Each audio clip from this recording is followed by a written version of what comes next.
السلام علیکم ورحمۃ اللہ وبرکاتہ۔ بسم اللہ الرحمن الرحیم، نحمدہ ونصلی ونسلم علی رسولہ الکریم، اما بعد فاعوذ باللہ من الشیطان الرجیم، بسم اللہ الرحمن الرحیم۔ رب اشرح لی صدری ویسر لی امری واحلل عقدۃ من لسانی یفقہوا قولی، رب زدنی علما، رب یسر ولا تعسر وتمم بالخیر وبک نستعین، آمین یا رب العالمین۔ آج ہم انشاءاللہ تعالی سورۃ الجاثیہ کی ابتدا کریں گے۔ جاثیہ کا لفظی معنی ہوتا ہے زانوں کے بل گرا ہوا۔ سورہ مبارکہ نزول کے لحاظ سے 65 نمبر ہے اور قرآن کریم کی ترتیب کے لحاظ سے 45 نمبر ہے۔ اس میں 4 رکوع، 37 یعنی 37 آیات، 488 کلمات اور 2191 حروف۔ ان 7 صورتوں میں سے ایک ہے جن کا آغاز حامیم سے کیا گیا ہے۔ مکی سورہ مبارکہ ہے۔ ہجرت سے پہلے جو نازل ہوئی وہ مکی ہیں، زیادہ تر عقائد پر مبنی ہوتی ہیں، اور جو ہجرت کے بعد میں ہوئی ان کو مدنی سورہ مبارکہ کہا جاتا ہے، جس میں اصلاح کی طرف زیادہ توجہ دی گئی ہے۔ اعوذ باللہ من الشیطان الرجیم، بسم اللہ الرحمن الرحیم۔ حامیم حروف مقطعات ہیں جس کا علم اللہ اور اس کے رسول بہتر طور پر جانتے ہیں۔ تنزیل الکتاب، اتاری گئی ہے یہ کتاب یعنی قرآن کریم۔ پیچھے ہم پڑھ کے آ چکے ہیں کہ یہ شانوں والی کتاب، برکت والی کتاب، جس رات میں اترتی ہے اس کو بھی مبارک کہا گیا، جس مہینے میں اترتی ہے اس کو بھی مبارک مہینہ رمضان کہا گیا، اور اس کی بڑی شان ہے۔ اور قدر والی رات اس مبارک مہینے میں رکھی، کیوں؟ کیونکہ اس میں قرآن کریم نازل ہوتے ہیں اور لے کے آنے والے جبریل امین، امانت دار، اور جن کے سینے اقدس میں آتی ہے وہ سارے انبیاء کرام کے سردار امام الانبیاء رسول اللہ صلی اللہ علیہ وسلم ہیں۔ کس کی طرف سے اتاری گئی؟ من اللہ، اللہ تعالیٰ کی طرف سے اتاری گئی۔ کفار اور مشرکین بہتان لگایا کرتے تھے کہ یہ رسول اللہ خود یا کچھ لوگوں سے مل کے اس طرح کا یہ لکھا ہوا ہے، تو بتائے اس کا مصنف دنیا کا کوئی بندہ نہیں ہے، بلکہ اس کا پرشکوہ اسلوب بیان، اس کا دل آویز حکیمانہ مواعظ، اس کا بیان کردہ فلسفہ حیات سب بتا رہے ہیں کہ یہ اس عرف اعلیٰ ہمادان ہمابین ہستی کا کلام ہے جو کیا ہے؟ العزیز، زبردست ہے، غالب ہے، ایسا زبردست ہے، ایسا غالب ہے جس کو کبھی مغلوب نہیں کیا جا سکتا۔ اسی وجہ سے تو چیلنج آیا، کوئی مائی کا لال اٹھے خود یا اپنے ساتھ ملا کے لوگوں کو کچھ آیات کوئی صورت ہی بنا کے لے آئے، لیکن آج تک سائنس اتنی ترقی کر چکی ہے، کوئی اس چیلنج کو قبول کرنے والا بندہ موجود نہیں ہے، کیونکہ رد کیا ہی نہیں جا سکتا۔ بڑی اس کے اوپر یہ تبصرے بھی ہوئے اور تحقیقات بھی ہوئی، لیکن سب فیل ہو گئے۔ وجہ کیا ہے؟ کہ مصنف رب کریم ہے، جو ابھی سے لے کے شروع سے لے کے قیامت تک کے ہر بندے کو بھی جانتا ہے، ہر حالات کو بھی جانتا ہے۔ اس لیے کتاب بھی ایسی ہے کہ سارے زمانوں میں فٹ کتاب ہے، حکیم، حکمت والا۔ یہ کلام بھی حکمت والا اور رب بھی حکیم، ایسا حکیم ہے، ایسا حاکم ہے کہ احکم الحاکمین ہے۔ کلام بھی ایسا ہے کہ اس میں کوئی یہ نہیں کہ ادھر اور تو ادھر، ایسا کچھ بھی نہیں ہے۔ کوئی مائی کا لال اٹھ کے بتائے تو سے کہ شروع سے اینڈ تک کہیں ایک دوسرے سے آیات ٹکراتی نہیں، بلکہ ابتدا میں آیا کہ ایسی کتاب ہے لا ریب فی، اس میں کوئی شک نہیں۔ ان بے شک فی السماوات والارض، آسمانوں اور زمین میں، لآیات نشانیاں ہیں۔ دیکھیں نشانیاں ہیں اس کی یکتائی کی، اس کی قدرت کی نشانیاں، لیکن ہیں کس کے لیے؟ للمؤمنین، ایمان والوں کے لیے نشانیاں، اٹھو نا ذرا باہر دیکھو تو صحیح. دیکھو اسلام کو ہرگز یہ گوارا نہیں کہ لوگ غفلت کی چادر تانے ہوئے سوتے رہیں. عیش و عشرت کا گھن زندگی کی تعمیری صلاحیتوں کو کھوکھلا کرتے رہے. فسق و فجور کے بدنما داغ ان کی انسانیت کو مسخ کرتے رہیں. اسلام اس صورتحال کے خلاف علم جہاد بلند کرتے ہیں. انہیں یکسر چینج کرنے کے لیے اپنی ساری قوتیں بروئے کار لاتا ہے. لیکن تشدد والا یہ معاملہ نہیں ہے. کوئی زبردستی نہیں. اپنی نظریات کسی پر زبردستی تھوپتا نہیں ہے اسلام، بلکہ دعوت دیتے کس کی؟ غور و فکر کی. وہ آیات بینات جو خال کے کون و مکان کی وحدانیت، اس کی صفات کاملہ پر ناقابل تردید شہادت دے رہے ہیں. ذرا توجہ تو کر انسان. اگر دل میں حق پذیری کی صلاحیت موجود ہو نا تو بندہ بڑی شوق اور رغبت سے اس کو دیکھے اور پھر دیکھو بندہ قبول کرتا ہی جاتا ہے. ہاں یاد رکھیں، آنکھوں میں اگر بینائی ہے نا تو وہ یہ حسن ازل کے دل فریبیوں سے لطف اندوز ہو سکتے ہیں. اس مقصد کے لیے قرآن کریم اپنے قارئین کو آفاق عالم کی جو ایسی نشان جو ہر خاص و عام دے سکتے ہیں، یہ دعوت دے رہے ہیں. ذرا آ تو سے دیکھ تو سے غور تو کر. یہ ساری نشانی ارد گرد بکھری ہوئی، چھوٹی بڑی ہر چیز بتا رہی ہے کہ ہے کوئی چلانے والا. وفی خلقکم، اور تمہاری پیدائش ذرا غور تو کر ہے انسان. اپنی پیدائش پر تو غور کر. تو ایک قطرے سے بنا ہے، پھر دل گردہ، پھر آپس میں وہ ایک بوٹی سی، پھر جڑتی ہیں وہ شریانیں اندر سے، اور پھر دیکھ ایسے اندھیروں میں وہ خالق کیسے ہے کہ کان دل گرد ہر چیز، سر کے بالوں سے لے کے پاؤں کے ناخنوں تک ہر چیز صرف 9 منتھ میں یا 10th منتھ میں مکمل ہو جاتی ہے. اور پھر انسان، چھوٹا سا انسان دنیا میں آتا ہے. اور اس وقت بھی آپ غور کریں، وہ چھوٹا سا بچہ جس کے اعضاء سیم ہوتے ہیں، ہاتھ پاؤں ٹانگیں، کیونکہ تھوڑا فرق ہوتا ہے، سیم سے ہوتے ہیں، لیکن تھوڑے ٹائم کے بعد کھاتا ایک ہی خوراک ہے، لیکن ٹانگیں، ہاتھ پاؤں، جس میں حسن شامل، اس انداز سے وہ بڑھ رہے ہیں. اگر سیم انداز میں بڑھتے تو خود سوچے نا کہ سر ابتدا میں اتنا بڑا ہوتا تو پھر تو پورے گھڑے جتنا ہو جاتا.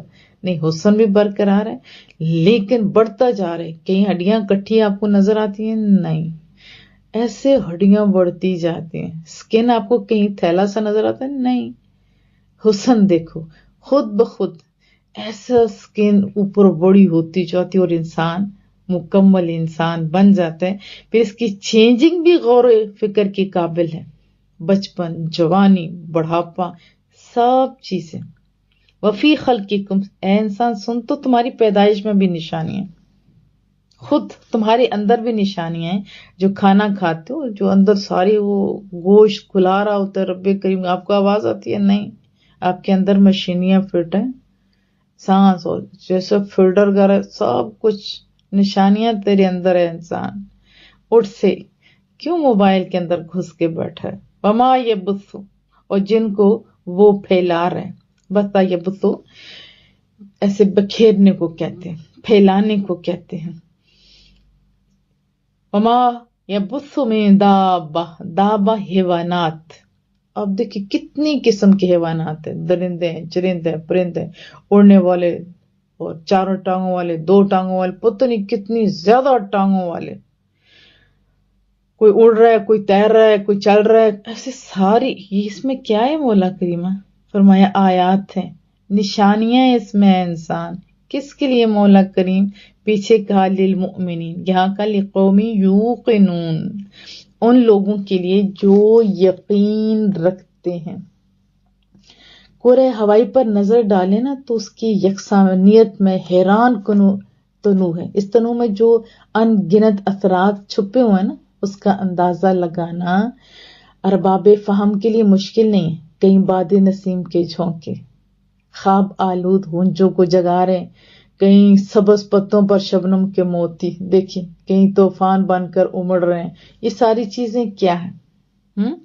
اور اس میں خوراکیں موجود تھے. جیسی مخلوق بنے اسی قسم کی، ساتھ اس کا کھانا بھی بنا دیا، کھانا بھی ایسا، کوئی گوشت کھا رہا ہے گوشت دیے جا رہے، اسی طرح جو دودھ پیتے ہیں ان کو دودھ بھی حساب مل رہا ہے۔ میں کئی دفعہ خود حیران ہوتی ہوں کہ کتوں کو کوئی ذبح نہیں کرتا اور ہوتے بھی بے حساب ہے، لیکن اتنی اب اس کے مقابلے میں دیکھا جائے تو بکریاں زیادہ ہوتی ہیں، حالانکہ ان کو ذبح بھی کیا جاتا ہے، اسی طرح مرغیوں کو ذبح کیا جاتا ہے، لیکن ان کی تعداد دیکھیں، مرغیاں تو چلو بہت سارے انڈوں سے نکل آتا ہے، لیکن بکریوں کا دیکھیں گوشت کو کم ہوتا ہے نہیں، اسی طرح مرغیاں خود دیکھیں، انڈے تو چلو بعد کی بات ہے نا، مرغیاں ذبح ہو رہی ہیں لیکن برکت ہے، یہ اللہ آپ لوگوں کے لیے سب چیزیں مہیا کر کھا کے سو جاتے ہو آپ لوگ۔ کہا اللہ تعالیٰ نے نہیں انسان، یہ غور و فکر کی چیزیں، غور کرے انسان، اور واختلاف نیز، جو اختلاف ہے نا، آنا جانا ہے، کس کا؟ لیل اور نہار کا، دن اور رات کا آنا جانا، یہ نہیں کہ دن ہو رہا ہے اور بس جا رہا ہے، ایسا نہیں ہے، یہ دن یہ رات یہ بھی آپ کو دعوت دے رہے ہیں۔ دیکھو کوئی دن چھوٹا ہے کوئی بڑا، لیکن سلو دن گزرتا ہے، اسی طرح سلو رات گزرتی، یہ نہیں کہ یکدم رات ہو رہی ہے تو یکدم ایسا نہیں، گرمیوں میں اور سردیوں میں اور سورج وہی سورج ہے، کبھی ادھر سارے کبھی دیکھو رب کی نشانیاں تو دیکھو، یہ رات اور دن کا بدلنا ہے کوئی چلانے والا، ہم تو بلب بھول جاتے ہیں، لائٹس بھول جاتے ہیں، کبھی آپ نے دیکھا ہے کہ رات اور دن میں کبھی ایسے سورج چڑھے کا چڑھا رہا ہے کہ وہ، یا رات کو جب چاند کی باری ہو اس کی جگہ آ جائے سورج، ایسا نہیں ہوتا، اللہ تعالیٰ نے ان کے دائرے مقرر کیے ہوئے، اندازہ ہے اتنے ایسے چلنا ہے، ایسے کیا شان ہے رب کریم کی۔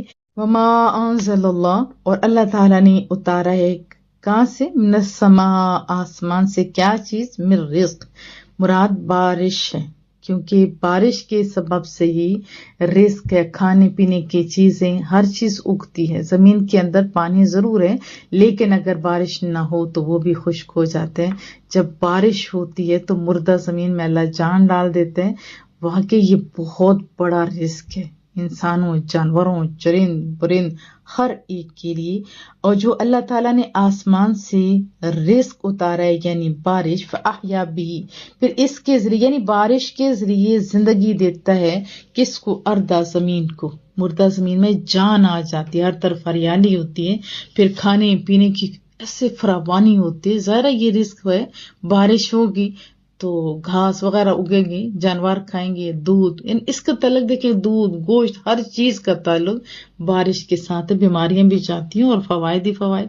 بعد موتیا، اس کے مردہ ہونے کے بعد یعنی بنجر ہونے کے بعد، اس کے ذریعے زمین کو، اس کے مردہ ہونے کے بعد، یہ بھی دیکھو یہ بھی نشانیاں ہیں، یہ بھی نشانیاں ہیں، اللہ تعالیٰ زندہ کرتے ہیں زمین کو۔ وتصریف الرياح، صاد را فا روٹ ورڈ ہے، کسی چیز کو ایک حالت سے دوسری حالت کی طرف پھیر دینا یا کسی اور چیز سے بدل دینا، ٹھیک ہے، کسی اور چیز سے بدل دینا۔ اور ایک اس کا معنی یہ بھی ہوتا ہے، یعنی جیسے چینجنگ ہوتی ہے، تبدیلی، رخ کی تبدیلی کو بھی کہا جاتا ہے اور فل چینجنگ کو بھی کہا جاتا ہے، جیسے پھیرنا، بدل دینا۔ جیسے قرآن کریم میں سورہ آل عمران کے اندر آتا ہے نا کہ دشمنوں کو ایسے بھگا دیا، تو اس کا معنی تصریف کا پھیرنا، بدل دینا، یعنی تھوڑی سی چینجنگ بھی رخ کا تبدیلی کو بھی کہتے ہیں، اور فل تبدیلی کو بھی، مکمل تبدیلی کو بھی کہا جاتا ہے۔ جیسے ہوا ہے، آگے ہوا کا ہی تذکرہ ہے، ہوا کا رخ بھی چینج ہوتا ہے، اس کی نوعیت بھی چینج ہوتی ہے، کبھی گرم، کبھی سرد، کبھی ٹھنڈی، کبھی عذاب کے طور پہ، کبھی بارش کے لیے یہ ایک خوشخبری بھی ہوتی ہے۔ وتصریف الرياح، اور ادھر ادھر چلنے میں ہواؤں کی، یہ بھی کیا ہے؟ آیات ہے، نشانی۔ ہواؤں کی بہت ساری اقسام ہیں، یہ اللہ کا بڑا خوبصورت نظام ہے۔ ہوا جو بظاہر دیکھنے میں وزن شزن کچھ نہیں ہے، لیکن دیکھیے کہیں اتنا زوردار آندھی چلاتی ہے نا، انا ارسلنا علیہم ریحا صرصرا، ہم نے ان پر ایک سناٹے کی آندھی چلائی، عذاب کی آندھی تھی۔ فارسلنا علیہم ریحا وجنودا، سورۃ الاحزاب بھی آتا ہے نا کہ ہم نے ان پر آندھی چلائی، یہ بھی تو ہوا ہے نا، آندھی کی شکل۔ پھر اس کے بعد ریح فیہا سر، ٹھنڈی ہوا، یہ بھی عذاب کی ہے، سخت ہوا کے لیے بھی استعمال ہوتا ہے. اور ریاح کا لفظ بھی آتا ہے، وارسلنا ریاح سورۃ الحجر میں، اور ہم ہی ہوا کو چلاتے ہیں. کیسے؟ جو بادلوں کو بھرے ہوئے پانی ہوئے جو بادل ہوتے ہیں ان کو چلانے کا کام کرتی ہیں. پھر ان یرسل الریاح مبشرات بھی آتے ہیں، ہواؤں کو اس غرض سے بھیجتے ہیں کہ لوگوں کو بارش کی خوشخبری سنائے. یہی رحمت کا. اور کبھی یہی ہوا اتنی تیز ہوتی ہے کہ گھر بارش سے آندھی ہوتی ہے، الٹ پلٹ کے رکھ دیتی ہے، عذاب کی آندھی. بس اللہ کے حکم کے مطابق ہی سب کچھ چلتا ہے نا. اللہ کے حکم کے مطابق ہی. یہ دیکھیے وہ بھی پابند ہے، ہوائیں بھی. اور ہم تو اشرف المخلوقات ہیں، ہم کیا کریں؟ ذرا سوچ نہ لیں. قال قوم یعقلون، یہ نشانیاں ان کے لیے جو عقل مند ہیں، جو سیانے ہیں. اب کتنی زیادہ نشانیاں آج ہم نے پڑھی یہ اللہ کی، آپ نے خود سوچنا. اس کے علاوہ بھی آسمان نمبر 1، نمبر 2 زمین، یہ نشانیاں تمہاری پیدائش. تیسری نشانی پھر جانوروں کا پھیلانا، یہ بھی چوتھی نشانی. پھر رات اور دن کا رات کا آنا، پانچویں دن کا آنا، چھٹی نشانی. پھر آسمان سے رزق جو بارش ہے وہ ساتویں نشانی. پھر آٹھویں نشانی یہ ہوائیں ہیں. اللہ کہتے تل کا آیات اللہ، یہ سب اللہ کی آیات ہیں، نشانیاں ہیں. نتلوہا علیک، ہم آپ پر بیان کرتے ہیں بالحق، حق کے ساتھ. اس میں کوئی جھوٹ نہیں. باہر نکل کے دیکھو تو صحیح، کمرے سے باہر نکلو گے تو آپ کو سب کچھ پتہ چل جائے گا. ایسی نشانیاں ہیں جو باہر نکلے، دیکھے، سوچے، سمجھے، اس کو نشانی نظر آئے گی کہ ہے کوئی چلانے والا. اپنی طرف سے اگر بندہ کوئی کہے نا کہ خود بخود تو کوئی ذری سا پروگرام نہیں چلتا ہوتا، تو یہ کیسے ہو سکتا ہے؟ یہ کیسے ہو سکتا ہے کہ اتنا سارا نظام چلتا ہو؟ کبھی ایسا نہیں ہوا کہ سورج اپنے ٹائم سے آگے پیچھے چلا جائے یا چاند، بلکہ پہلے سے. ابھی تو لوگ کیلنڈر بنا لیتے ہیں، ٹائمنگ بنا لیتے ہوتے ہیں. کیوں؟ کیونکہ اتنی ترتیب سے سب کچھ رب کریم چلا رہا ہے، ایک نظام ہے. دیکھیں ٹائم کی پابندی بھی سکھا رہا ہے آپ کو. تو اللہ کہتے ہیں کہ یہ سب نشانیاں اللہ کی، یعنی اللہ کی قدرت کی، ہم انہیں آپ پر حق کے ساتھ محبوبہ بیان کرتے ہیں آپ سب کے لیے. فبأي حدیث، بس کون سی بات. حدیث رسول اللہ صلی اللہ علیہ وسلم کے اقوال کو بھی کہا جاتا ہے، حدیث بات کو بھی کہتے ہیں. یہاں حدیث مراد رب کریم کی باتیں ہیں. یہ آیات جو پیچھے ہم پڑھ کے آ چکے ہیں، یہ اللہ تعالیٰ کے احکام، باتیں، کلام، یہ اس سے مراد ہے. فبأي حدیث، پھر کون سی بات، بعد اللہ، اللہ کے بعد. بس وہ کون سی ایسی بات ہے جس پر وہ اللہ و آیاتی، اور اس کی آیات کے بعد یؤمنون، وہ ایمان لائیں گے. یہ ساری پیچھے جو آیات ہیں، یہ ساری جو نشانیاں ہیں، اور یہ قرآن کریم بھی بہت بڑی نشانی ہے اللہ تعالیٰ کی. میں نے آپ کو بتایا نا کہ اس میں کوئی چینجنگ کوئی کر کے دکھائے نہیں کر سکتا. اس کے محافظ رب کریم ہے، اس کے حکام کو کوئی چینج کرے نہیں کر سکتا. یہ بندہ سوچے کہ سورج اس طرح ہوتا تو پھر ایسے اچھا تھا، یا انسانی شکل ایسی ہوتی ایسے، یا قرآن کریم کی آیت ایسی ہوتی تو صحیح تو نہیں. کیونکہ عزیز اور حکیم کا بنا ہوا ہے یہ نشانیاں. پھر فرمایا ویل، ہلاکت ہے. قرآن کریم میں بہت ساری جگہوں پہ کہیں ویل لکل ہمزات آتا ہے، کہیں ویل للمطففین آتا ہے، کہیں ویل للکافرین آتا ہے. یہاں پہ کس کے لیے مولا کریمہ ویل ہلاکت ہے، لکل، ہر اس کے لیے. کون؟ افاق، افک جھوٹے کو کہتے ہیں. سچ بھی آپ دیکھیں تو وہ حقیقت پر مبنی نہیں ہوتا، حقیقت پر مبنی نہیں ہوتا، بلکہ اس کی ایسے بدلی ہوئی شکل جس کو آپ کہہ سکتے ہیں. اس لیے عفق کا معنی ہوتا ہے ہر اس چیز کو کہتے ہیں جو اپنے صحیح رخ سے پھیر دی جائے. اسی بنا پر ان ہواؤں کو جو اپنا اصلی رخ چھوڑ دیں ان کو مؤتفقات کہتے ہیں. والمؤتفقات بالخاطیہ، سورۃ الحاقہ میں وہ الٹنے والی بستیوں نے گناہ کے کام کیے. والمؤتفقات اہوا کا لفظ بھی آیا، تو مؤتفقات بستیاں بھی مراد لی گئی ہیں.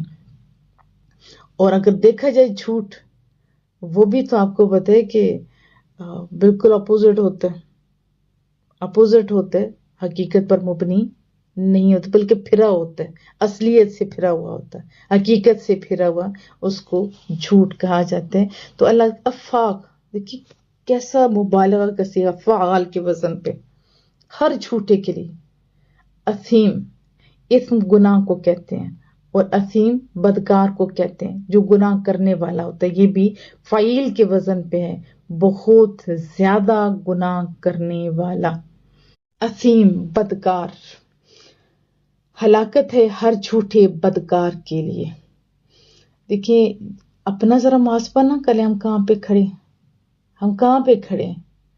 رسول اللہ صلی اللہ علیہ وسلم سے جب پوچھا گیا کہ کیا آپ کا امتی بزدل ہو سکتا ہے، بہت کچھ پوچھا گیا، فرمایا ہو سکتا ہے۔ جب پوچھا نا کہ کیا آپ کا امتی جھوٹا ہو سکتا ہے، فرمایا میرا امتی جھوٹا نہیں ہو سکتا۔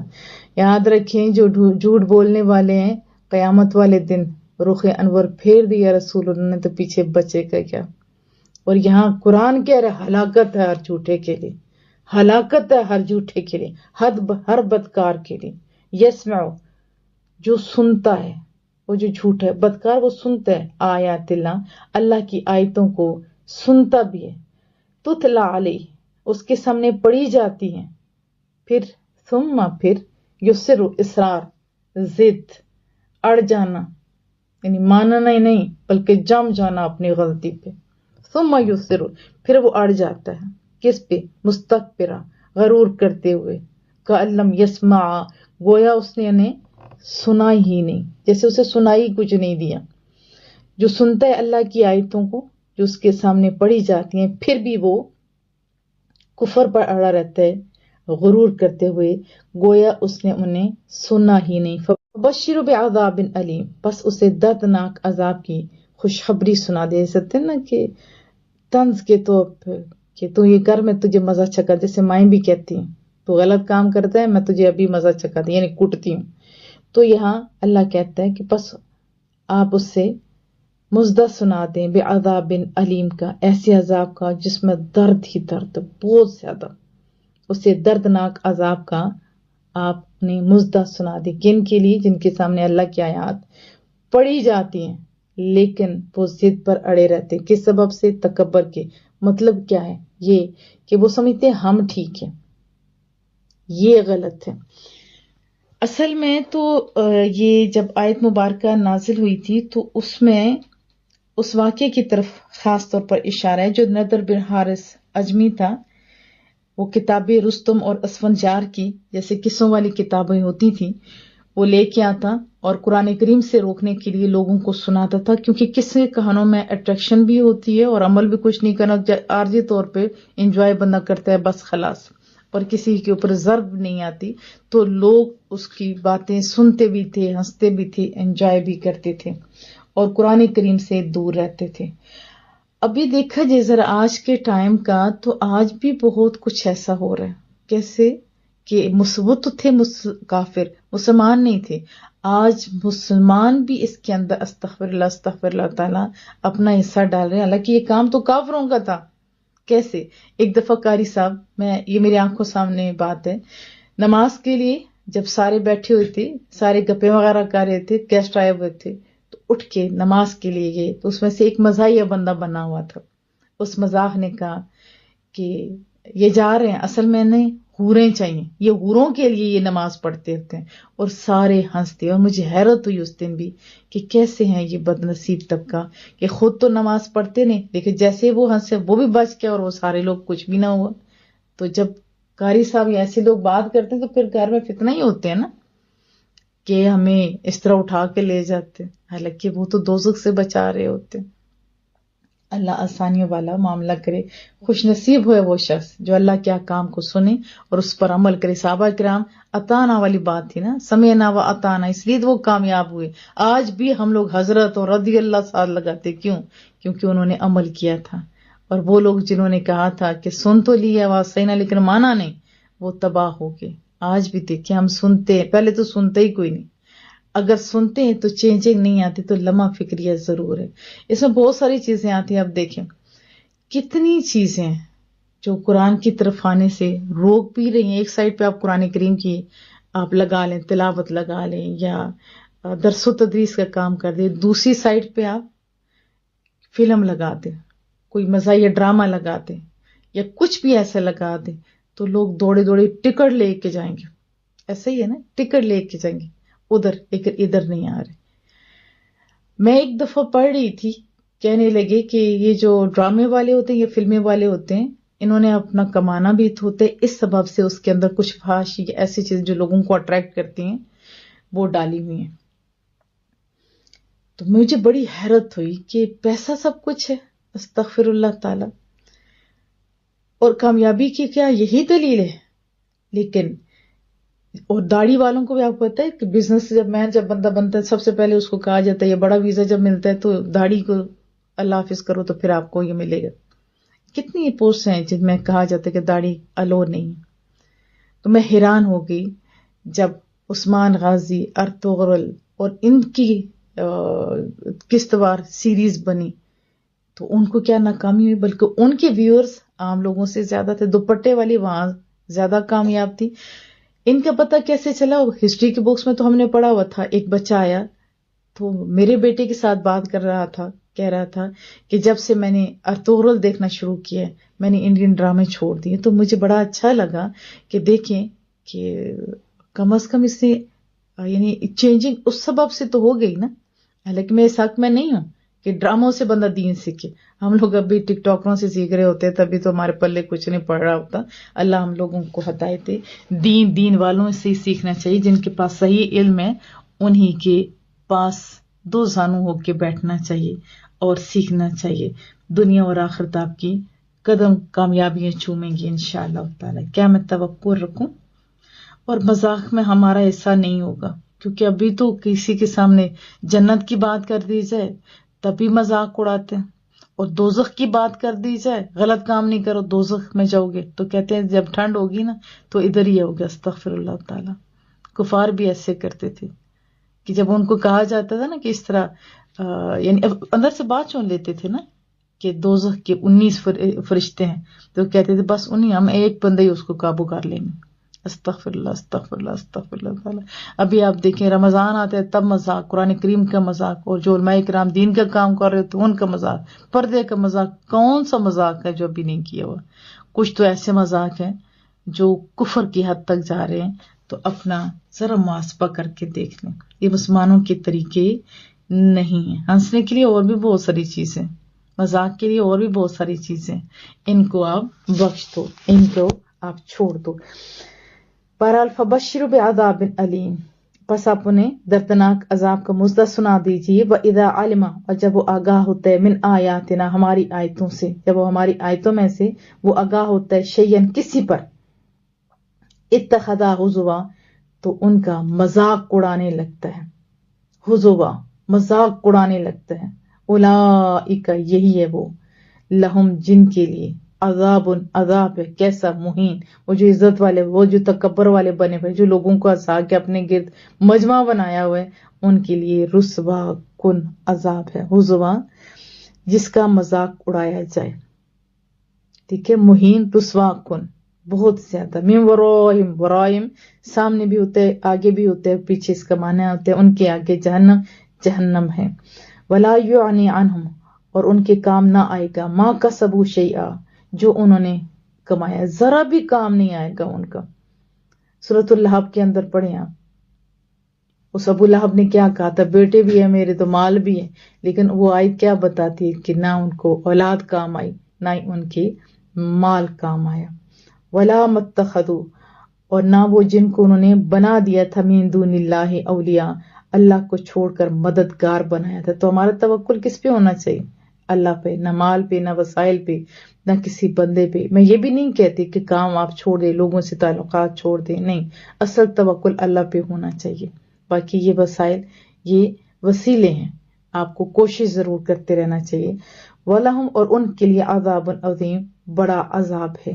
ہَذَا ہدا، یہ سراپا ہدایت ہے. کیا؟ یہ قرآن کریم، یہ قرآن کریم ہدایت ہے.